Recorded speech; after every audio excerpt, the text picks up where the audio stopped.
Hello, everybody. I'm Dr. Randy Bach. Today is December 20, 2023, and I'm honored to have with me today Rabbi David Wolpe. Rabbi, Hi. let's learn about yourself and what's been going on. Sure. I grew up in Harrisburg and Philadelphia. I spent many years as a rabbi in Los Angeles. I've taught I've taught in New York, I've taught in LA, but I spent the last 26 years as a rabbi in Los Angeles.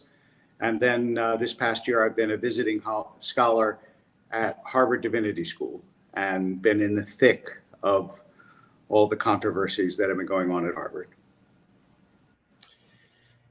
Tell us where we stand right now. We have a president, they.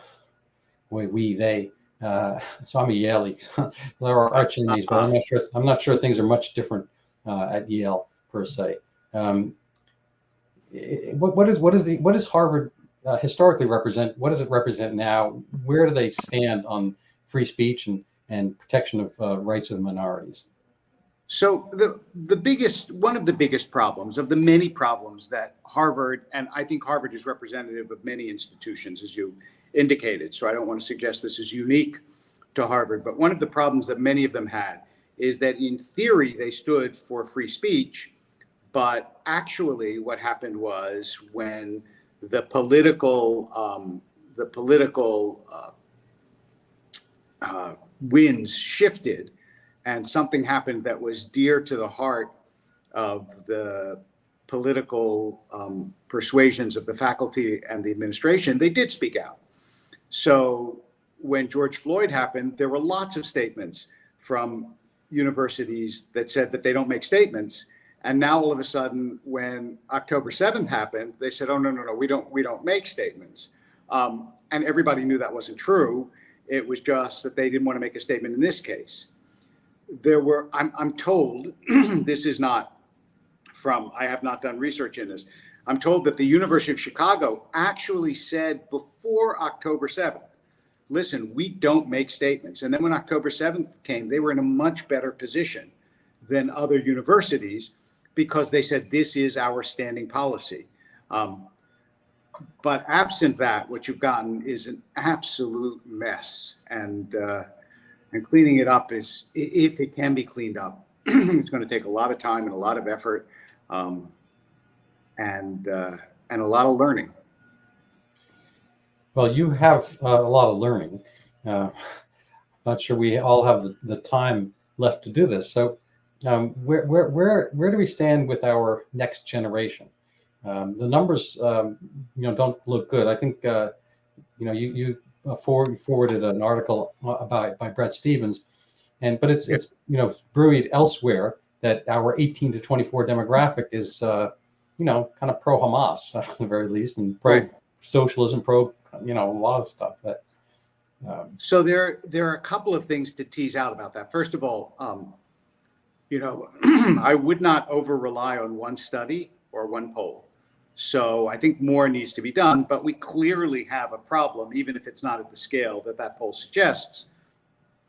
And I think a lot of it has to do, some of it has to do with how polarized our politics are, which means that if somebody suggests that Hamas is somehow on the left, then people don't care what they do because they're on our team. And if someone else is on the right, they're on our team. And the right and the left are so busy making sure that they can win against each other that they will use any means possible. And I think that at least is part of this. I mean, I cannot believe that most young people actually approve of rape, murder, torture, and dismemberment. But when you say, well, this group is against Israel, which they hear as oppressive American, Republican, Trump, then they'll say, well, I'm for that group. And I really do think that that's, for many of them, how it's heard. Now, taking that, so putting that aside, putting the polarization of the moment aside, the deeper problem, the ideological problem, is that this intersectional colonialist settler ideology, which divides all of the world into oppressor and oppressed, is dangerous and toxic and pervasive. And that's a real problem. And Jews never come out well from such kinds of ideologies. Arabia was a tiny sliver in the area that's now going to be called Neom, N-E-O-M, in the kind of the northwest corner of what is today Saudi Arabia. At that time, there's a map I was looking at from the time of, I guess, Roman, and there are all these different groups. The Arabs, as it were, have migrated and taken over large swaths of North Africa and into say West Asia and whatnot. And their colonialism is not necessarily done. And the Arab world is a huge place, and nobody really talks about the colonial aspects of that and or the methods by which those future adherents to Islam were procured, often by the scimitar. Where does one draw the line? And these lines have been kind of in flux forever. I mean, we have had civilizations come and go. So here's the question: the Jews have not been a proselytizing group. They have not been a group that has spread, and others often have been. What happened to Jews as a growing religion? That Mormons have grown enormously over the last few decades, and they kind of have a let's say fervor, zealot aspect. They have a confidence in their own religious credo, and they grow. They go in Africa, whatnot. They have missionaries. What's the absence of kind of the missionary spirit in Judaism and or the conquering spirit and so forth? And are Jews essentially relegated to the demographic corner of the room? Demographically, it does seem that way. We stopped. There was proselytizing in early Judaism. It stopped entirely when Constantine made it in the, I believe in the 4th century, made it capital punishment to proselytize as a Jew. And then we said, okay, we're not going to do this.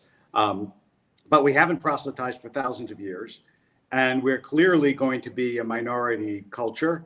And not only that, but one of the reasons why Christianity was able to spread was that it is objectively easier to be a religious Christian than to be an observant Jew, just because you have less daily obligations that you have to perform. I don't think it's ethically easier or morally easier or belief-wise easier, but in terms of actions, it is easier. Kashrut and Shabbat. Judaism is a rule-oriented, traditional Judaism, rule-oriented enterprise. And so for all those reasons and more, I think, yes, it is true that Jews will be smaller. That has advantages and disadvantages, which we can talk about.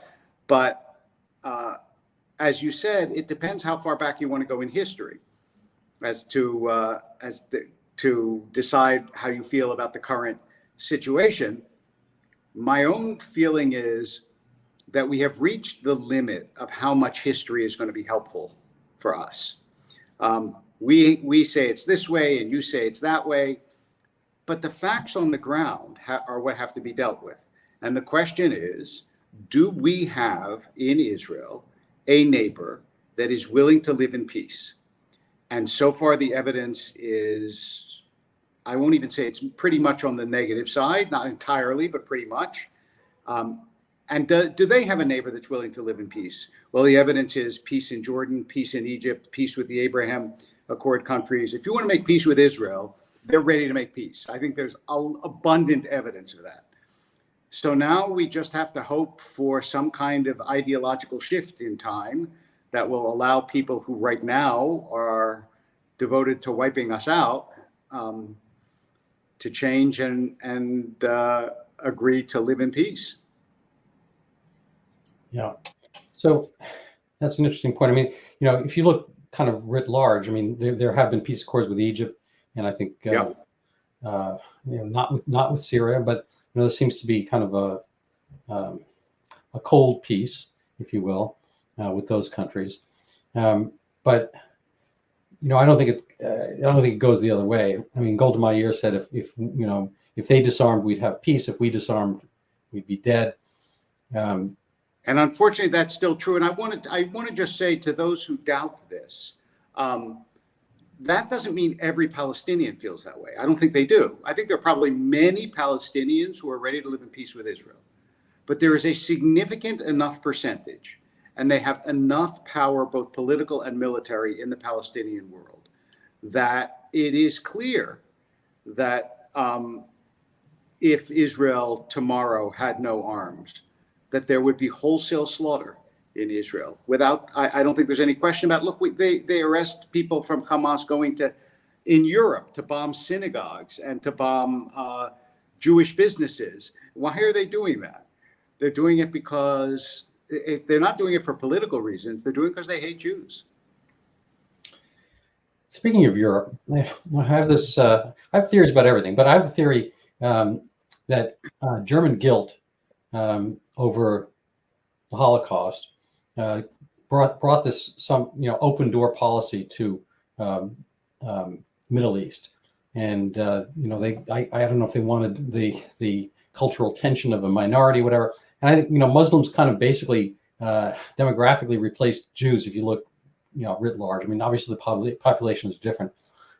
Jews, my feeling in Germany in particular, wanted to assimilate. They wanted to be Germans. They fought in German wars. They were a peaceful people. They didn't slam trucks into Christmas markets. They kind of wanted to get along and kind of be quiet about things.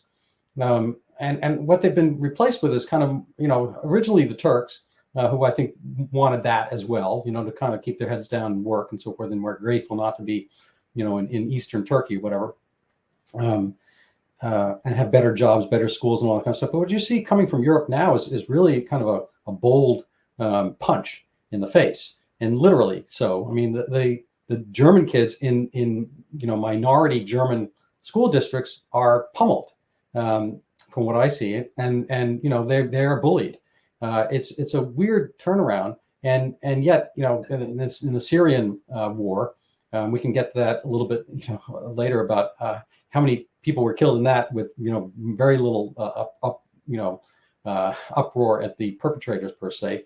What do you make anything of my theory that kind of they got their minority back, but it's going to be the opposite. They would have done better keeping the status quo, obviously. I think that the immigration from the Middle East to Europe is an immigration of a people that many of whom aren't interested in cultural integration with the country to which they have come. And that means that you're importing a culture into Europe that doesn't fit into the European cultures of Germany, but also you see this in Paris. You see, in France, in England, and so maybe Germany is the premier example because, as you said, as a result of their history, they had a more open door policy than some other countries. But I think it's a bigger problem culturally for Europe. Is how America is much better at integrating minorities by and large than Europe has been, in part because America has been composed of minorities from the very beginning. But I think that this is going to be a giant challenge in the century ahead, and it has profound political consequences. Part of the rise of the alt-right is in response to this sense of, oh my God, our culture is disappearing. And so one of the very special things about being Jewish is that you can be hated by the left and the right. So the rise of the alt-right is not something that we should applaud either, obviously, because there are anti-Semitic tropes of different kinds on the right, and sometimes even more dangerous, certainly in America so far, in terms of like attacks on synagogues. The right has been more dangerous. Well, I would push back on that. I also don't like the term alt-right. I think the right has different ramifications and permutations. In Europe, it tends to be much more of the soil because the right there has historically been of that nation. Here, the right is much more philosophic, kind of not quite libertarian, but in that direction. It tends to be more political, about freedom and leave us alone kind of stuff. And this doesn't seem to be that, we didn't have a monarchy here. We don't have that same thread. And so that the right movements, as it were, tend to be more kind of nationalistic and exclusionary of minorities. Anyway, I also, I feel like there's an epithet, about alt-right that doesn't get thrown at the left per se. Sure it does. Hard left is just the same. It gets thrown at both sides. It gets thrown at both sides. We're talking about the KKK. What do you call the KKK? I mean, I call them what do you call the neo-Nazi party? If you want to call them something other than alt-right, that's fine with me. But there are, on both sides, there are exclusionary, extremist, racist anti-Semites. If you want to call them by whatever names you want, all I'm saying is both parts of the political spectrum that we look to are not, the far ends of those political spectrums are very inhospitable to Jewish life. Got it. Now, I'm not disagreeing with that. I just think that they fall into their own category. I mean, Donald Trump gets put into the alt-right basket oftentimes, and I don't really see any evidence for that. Anyway, so where's the next? I'd kind of like to circle back to Harvard and your role and what how did you leave things at Harvard, and where will we leave things at Harvard? Well, I'm still there. I'm there for the year. I'll be teaching next semester. I left the anti-Semitism committee. I still speak to the people on it. I still speak to the people in the administration and students and faculty.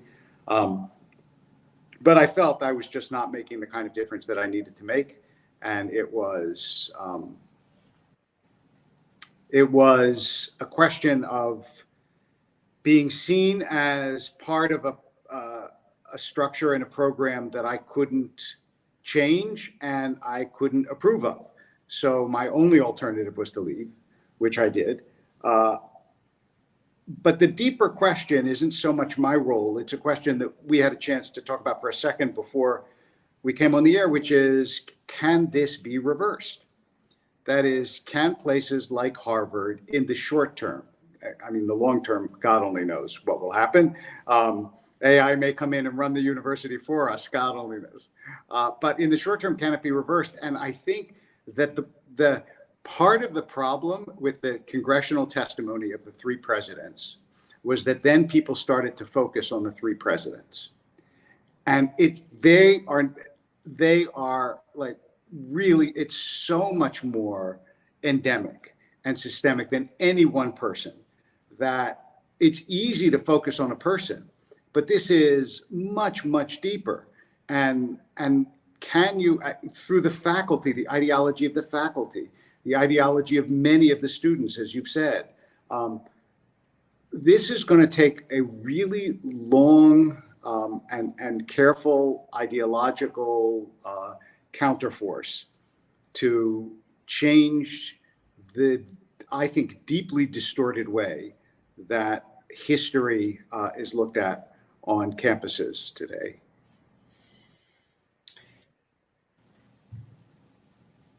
In the divinity school itself, what are the placards? What are the posters? What are the interactions? When you rub shoulders, figuratively. Look, the divinity school, I would say, is among the leftmost schools. I hate to use the term woke. It means so many different things, so many different people, but among the wokish of any places on campus. And the discourse is almost entirely the buzzwords of the left: settler, colonialist, white privilege, the oppression of black bodies. And part of the problem of this kind of discourse is that, like most ideologies and like most exaggerations, it has truth in it. I mean, part of what we did badly in educating our children was we didn't actually show them the underside of America. Had we done that, I think maybe they would have understood that every country has an underside, especially every country that is as powerful and has played such a major role in history as America has an underside, but that overall it's been a tremendous force for good in the world. And we're not denying the things that happened, like obviously the original sin of America, slavery, and we don't deny that there is racism and there is oppression, but it's so much bigger and more complicated than that, that if that's the only piece of our history and our ideology you get hold of, then you really don't understand much about world history and much about this country. And unfortunately, I think in part because we weren't more forthcoming and for a bunch of other reasons, that's the ideology that is dominant. Yeah, no, I agree with you to a point. I mean, I think that we tend not to have teachers with perspective. Moreover, I think they talk about slavery in the U.S. as if it were the unique incident on Earth. I just recently finished a book basically on Brazil. It's about the Zika microcephaly pandemic. But Brazil had, I think, 3/4 of the slave trade to the Americas, and they have racial issues. They've got all kinds of things that are far worse than here, and all through Latin America. So if you look, at the Americas, plural, version, the United States probably stands out as the beacon. Obviously, Well, England was better. Well, I'm talking about in the Americas. In the Americas, I got it. But I bet you can also understand how if you're a Black person growing up in America, you can say, like, the fact that, as the old Jewish joke has it, his brother was worse, doesn't make me feel all that much better. No, I understand everyone lives in his own household, and right. I get it. But there's very often there's like almost no perspective, and it's like, why is it that people from Africa are coming here? Huge migrations. I mean, they could stay in majority African countries like Senegal and Ghana and you name it, or the Congo or whatever. But they come here. People leave Haiti, which has had a Black ruler ever since the Toussaint Revolution, hundreds of years ago, 150 years ago, whatever it is, and yet they come here. I mean, why is that? Why do people from Jamaica, with a Black president, come here? So I think that a lot of this is missed perspective. But just to kind of stick on the divinity part, is there any divinity in the divinity school? I mean, is there kind of a well? Look, where does God live at Harvard? There are people in the divinity school, and there are teachers in the divinity school who are deeply, I think, are deeply spiritual people. I don't know what their political views are, and I haven't asked their political views. But I am, and also I have to say, when I walk into the Divinity Hall Chapel and I see the plaque that this is where Emerson gave his divinity school address, the American Scholar address, I'm really moved by that. And I think that a lot of the students, one of the things that's really, that is tragic in a way is a lot of the students just want to learn and study and grow and go on to a career and so on. And that's, they're not the students, unfortunately, who anybody writes about. But I want to also go back to something that I think is really important to highlight when I said that the problem is deeper than Harvard or the Divinity School, because you mentioned Senegal, and it reminded me that something that Ayaan Hirsi Ali has said, who grew up in Somalia. She never met a Jew, and she said she never even met a person who met a Jew, but she grew up knowing Jews were evil. And when you think about how endemic this is throughout the world, even in places where no Jews exist, you recognize that that it's not just that it's, especially when you have overseas students, that we're bringing students to our universities who grew up like imbibing anti-Semitism with their mother's milk, as many did, but that we have not built the antibodies in America or sufficiently to really resist this ideological assault. And you see it in college.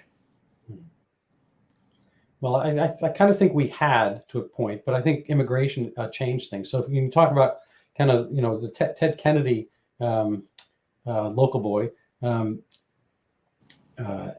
he changed the immigration pathway from, kind of the familial vein and made this kind of world lottery. And so people from everywhere, without necessarily much, allegiance or history. I mean, for all the people who kind of insult colonialism, most of the education system is based on the English system, and Harvard itself looks colonial, obviously, and there's a certain statutory aspect to it. And I'll just maybe kind of hint at this. I mean, if you look at Africa, the countries that are best off in Africa, are the residual of English colonialism.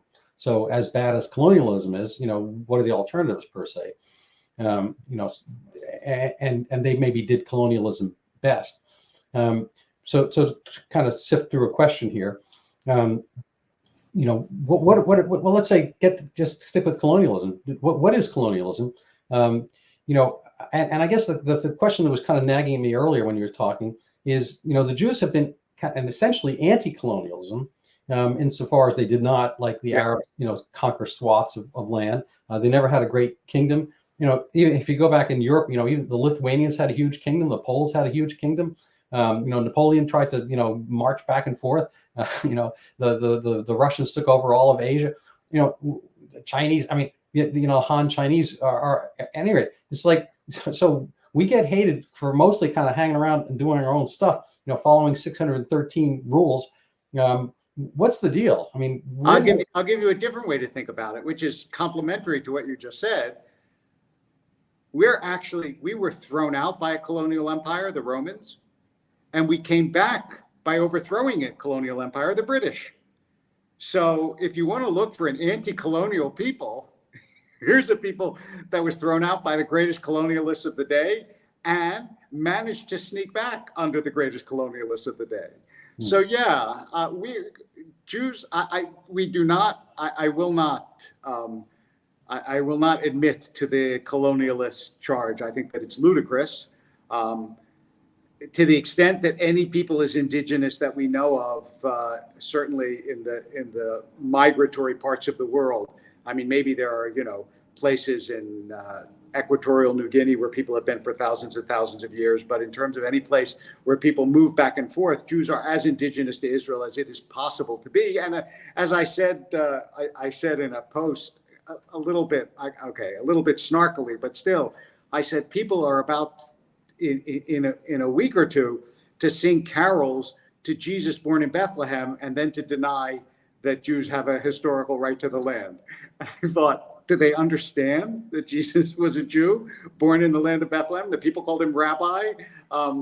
So it would be funny if it weren't so tragic and have such tragic consequences, but unfortunately it does.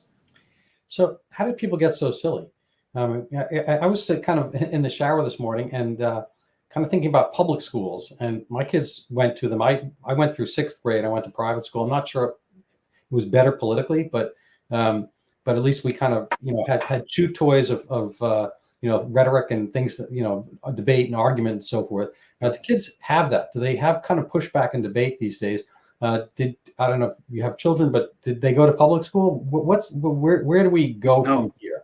My daughter went to a private Jewish school, and she went obviously to a public college. She went to a UC, and she's getting her PhD at a UC. So she had after going to Jewish school, I then had the experience of going out into public school. I mean, there are so many. I want to put two frames on it. On the one hand, there's so much that's broken down in our educational system, in our societal infrastructure, that it is easy to have a moment of despair. On the other hand, because I am hopeful by nature, let me just give you a little bit, one word of optimism. I did a dialogue at Harvard with Steven Pinker, who, as you know, has written books about how actually humanity is getting better, even though we don't tend to see it. And he gave an example that is one of a billion examples that is worth keeping in mind. He said, look, when I was in college, all anyone talked about was the Vietnam War. That was it. It dominated all of our discourse. But nowhere do we get a headline that says 40 years with no war in Vietnam. Because we are so prejudiced towards negative news and bad stuff that we don't recognize that right now I'm looking out on the street And there are people walking together and being peaceful and being kind and being there. And instead, we really focus on the conflict. So I have a hope that, because I really do believe that the basic structure of America is really deeply rock solid. I think so, that we will weather these storms. But that doesn't mean that you can be complacent. You have to be vigilant and not naive, but not panic. So the kind of the crucible of kind of, we'll call them riotous events at Harvard. Was there danger, physical danger? Do you ever feel threatened? And what do you teach at Harvard? So I don't think any of the students were in real physical danger, no. And I have not heard of any incident where they were actually physically, there was some pushing, but there was nothing of a violent assault, at least at Harvard. Maybe there was one incident in another college or two. I start teaching in the fall. This semester, I've only done a few seminars and met with students and done some online classes. But I start teaching regularly in the fall, and my class is Sources of Jewish Spirituality. I have no idea who will or won't show up for that class. No idea at all. We'll see. But I made it clear to people that I'm willing to talk to anyone. Students who violently disagree with me, let them come, let them talk to me, let them yell at me. I really think that if you can't have those conversations at Harvard, for God's sakes, how do you expect people to have them at other places? Yeah, theoretically. Yeah, theoretically, exactly. Theoretically. I mean, my God, it's like, this is the summit of privilege. How can you not be able to have the conversation there? Yeah, I feel lucky. I didn't realize it then. I graduated Yale in 1977, and there was free open debate. I was a chemistry and physics major, so we were kind of the non-talking end of the world. We're doing our experiments and formulas and whatnot. But I really came to love, the dining rooms experience, because people would talk about anything. Yeah. Yes. Great. There was segregation then as well. There was, kind of I don't know if we had the word for it, but affirmative action. I think it was called that then. The the Bakke case and whatnot.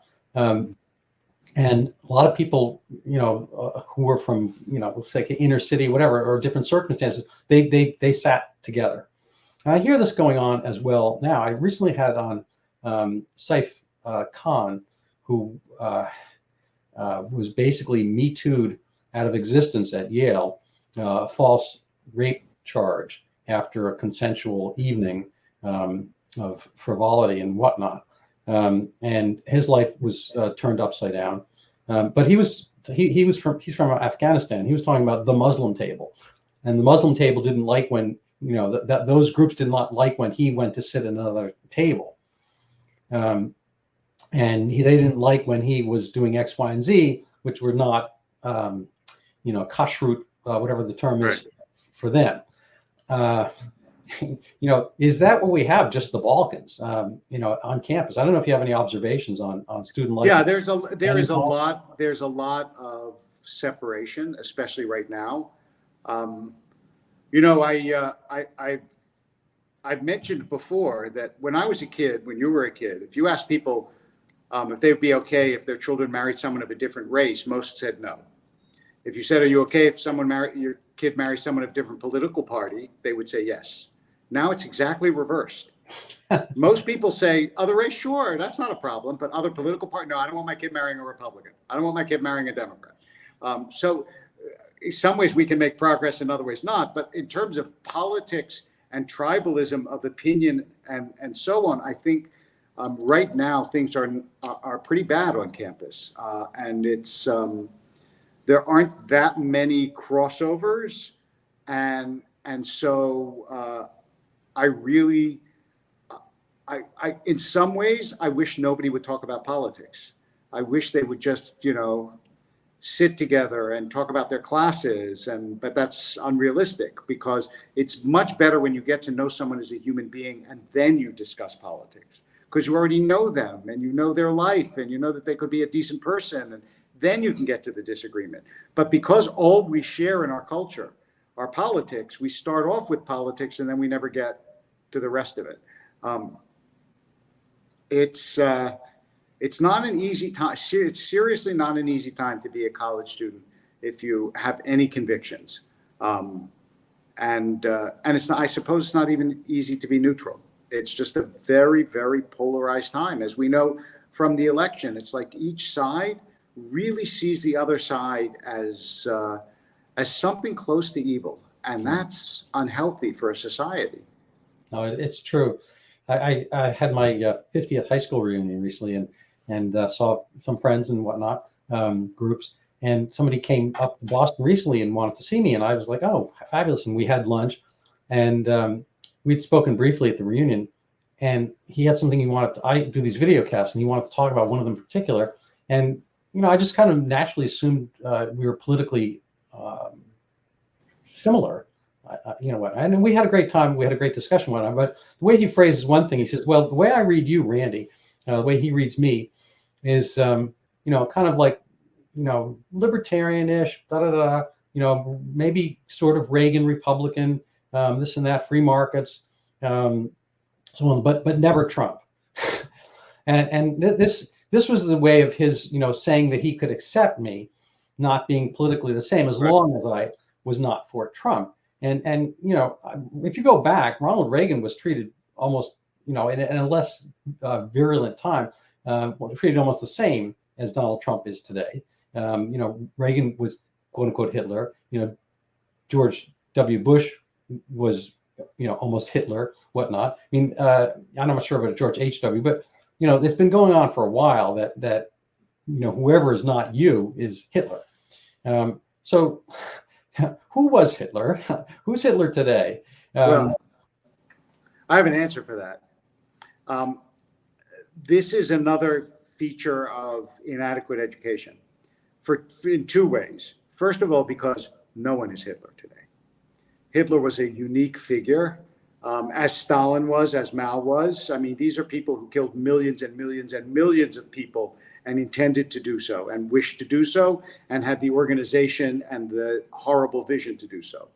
But also, the reason no one is Hitler today is that we're so uneducated about history that people can't draw better analogies. The only analogy they have, if you're bad, you're Hitler. There's nobody else. I have news for your listeners. History is full of bad people. You can choose lots and lots and lots of other bad people if you want to. And you don't have to say that every political leader you don't like is Hitler. But you need to read a little and learn a little and know more in order to draw those kinds of analogies. And unfortunately, Squid Games won't give it to you. Yeah, well, it's interesting. I people are not reading as much. My men, aka my children, now men, they don't read books voluminously, and I was probably never on the hyper voluminous pathway, but I've read a lot of books, and they're not idiots either. Now, they have sensibilities. They learn a lot through the economics of gaming, where there's you have a certain amount of time, you have to get a certain number of resources and whatnot. They're very efficient at a lot of things what they do. I think they have, to varying extent, a moral compass. I mean, I don't think we did enough, as it were, in certain aspects. Not to defame them at all, but it just in retrospect, I think we didn't emphasize the religion adequately in a sense. But they do religion somewhat, and where's the question here? The question, let me supply you with a question and an answer. There are lots of other things that you can learn and lots of other ways to learn them. I am a book person, I grant you. There are a lot of other methods by which people learn really important things. If you're going to draw historical analogies, though, you have to learn history. And history, in particular, is something that's generally learned through books, magazines, newspapers, things like that. Although I have no doubt that you can learn history off Wikipedia, you can learn it off gaming. It just depends how it's designed. But you have to at least have the curiosity to be able to want to reach for something more than the same analogy that everybody reaches for. Yeah, I think that people wind up picking, I think, justice if they have the facts in front of them. Getting back to my Zika book, people really don't know anything about Zika microcephaly currently in our populace, and not necessarily that much more in Brazil.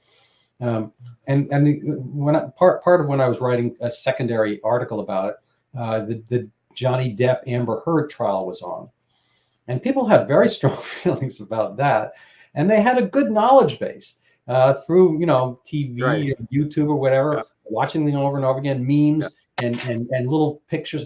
People have a very fixed idea of O.J. Simpson and Johnny Depp and Amber Heard and Nicole Brown Simpson and whatnot. They have huge factual knowledge about this stuff, and you could probably extend it to other aspects, maybe 9/11, a few other things that they have gone really into depth with. And I was lamenting, crying, observing that science doesn't necessarily have that, and perhaps history may not as well.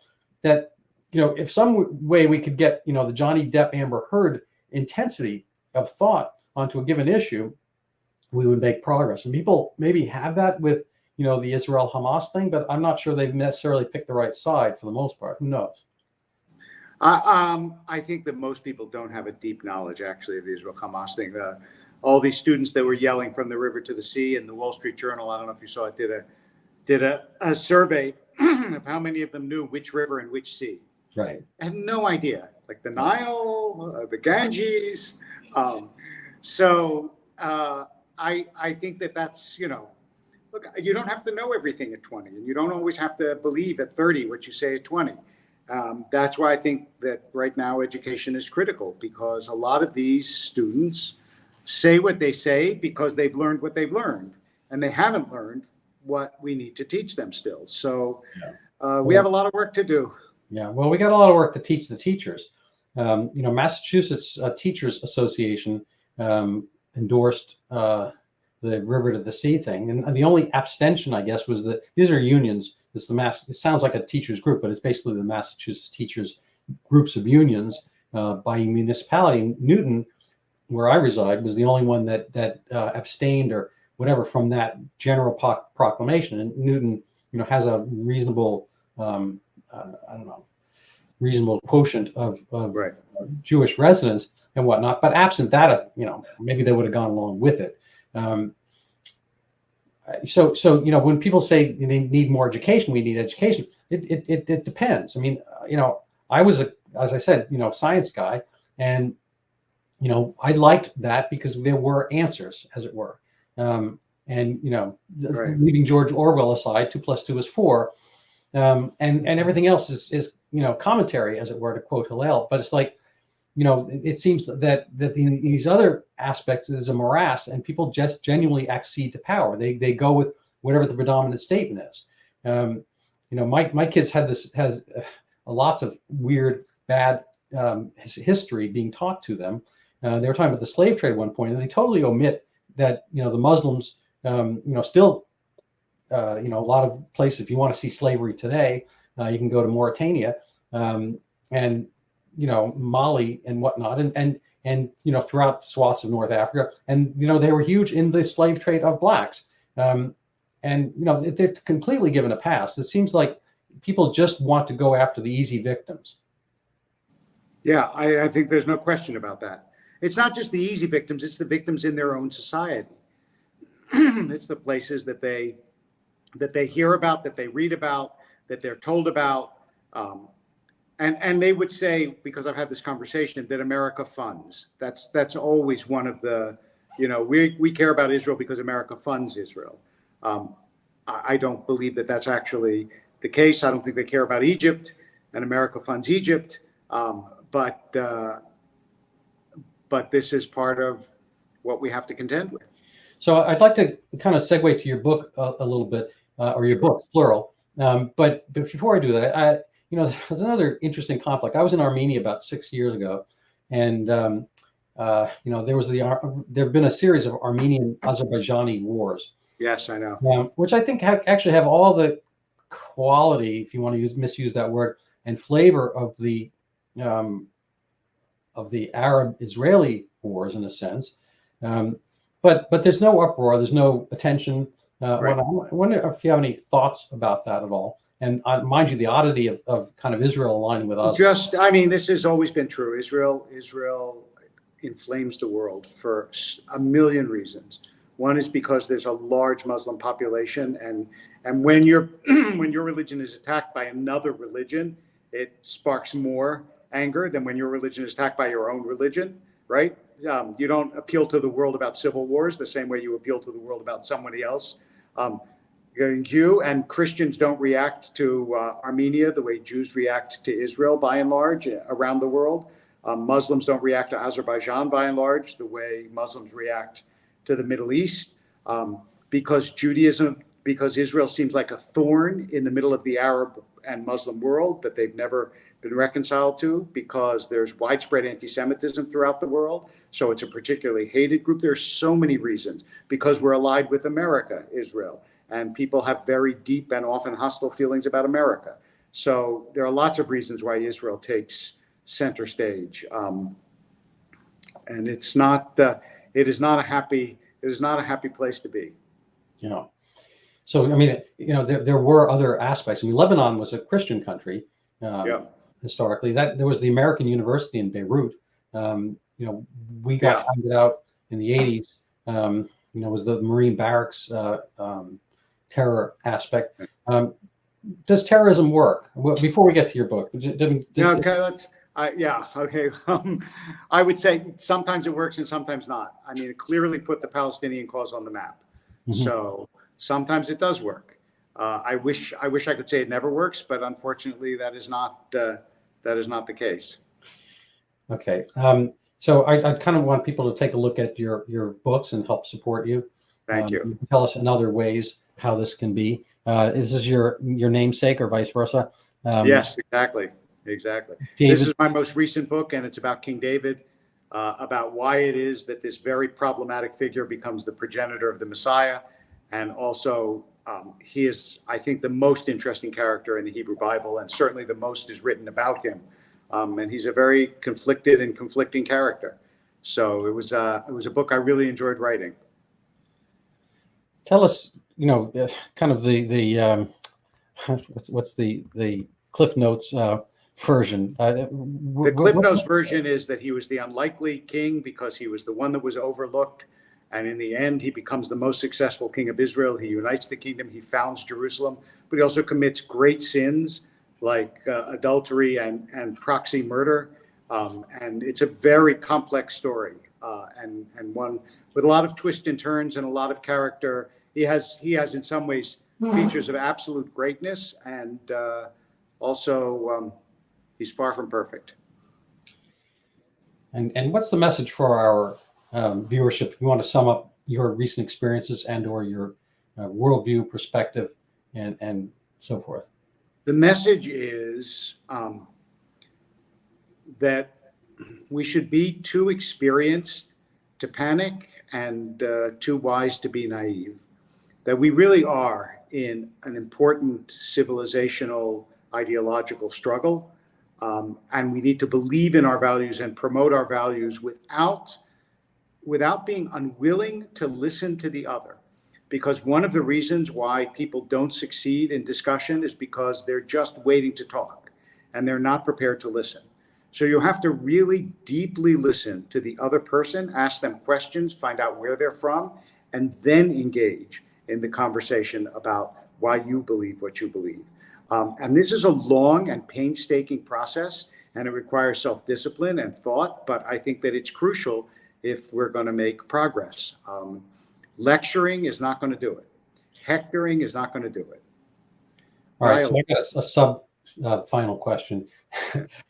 What's your message to kind of Jews, and in my particular neck of the woods, the Jews of leftist persuasion, where the kind of in a rock paper scissors formality, the covering, the leftism covers the Judaism. What I would say is, if your Judaism is politics, then it's not Judaism, it's politics. If your Judaism has Jewish content and Jewish learning, then it's Judaism. But don't be under the impression that voting for party A or party B is a Jewish act. It's not. It's a political act. Judaism should be about Torah, about learning, about goodness, about kindness, about soul growth, about tradition, about ritual, about all the things that it has always been about. It should not be about your position on minimum wage. So I'm very much for Jews being Jewish.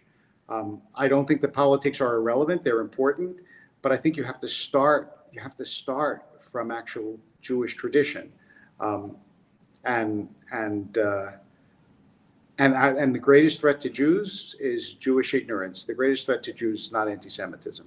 The greatest threat to Jews is that Jews won't be Jewish. If Jews are Jewish, we have a really good chance of doing well in this world. It will take battle and time and care, but if we're not Jewish, then we've given up the fight without a fight. All right, well, thank you. So I'm going to give my last word. So this is just a little self-promotion. If you want to help support my podcast, you can go over to this page here and buy the book. Even better if you read it. It does not come with a video game. It doesn't come with a joystick. It doesn't come with any stickers, prizes, points, or anything like that. But it's a fascinating story. It comes with a lot of knowledge, though. It's a fascinating story of, it isn't a lot of knowledge. I mean, the amazing thing for me is that, Richard Feynman, the famous late physicist with a brilliant mind and a interesting tongue, said if your hypothesis never reproduces, it's not science. So Zika microcephaly supposedly happened in 2015, maybe 2016, and only in the northeast corner of Brazil, and not in Colombia, even though the mosquitoes, speak presumably Spanish as well as they speak Portuguese, and was never duplicated anywhere else on Earth. And yet nobody's come out like in The Emperor's New Clothes, and nobody's been the little boy to say, I don't think I don't think you're wearing this. Anyway, and except for me. So that's a story I'm not sure relates too much to what we said, except perhaps some of the academic siloing of thought. Good. Thank you. Well, thank you so much, Rabbi Wolpe, and I hope people can follow you on Twitter, X, at pretty much your name. They'll find you. At Rabbi Wolpe. Yeah, there you go. All right. Well, have a wonderful day. Thank you so much.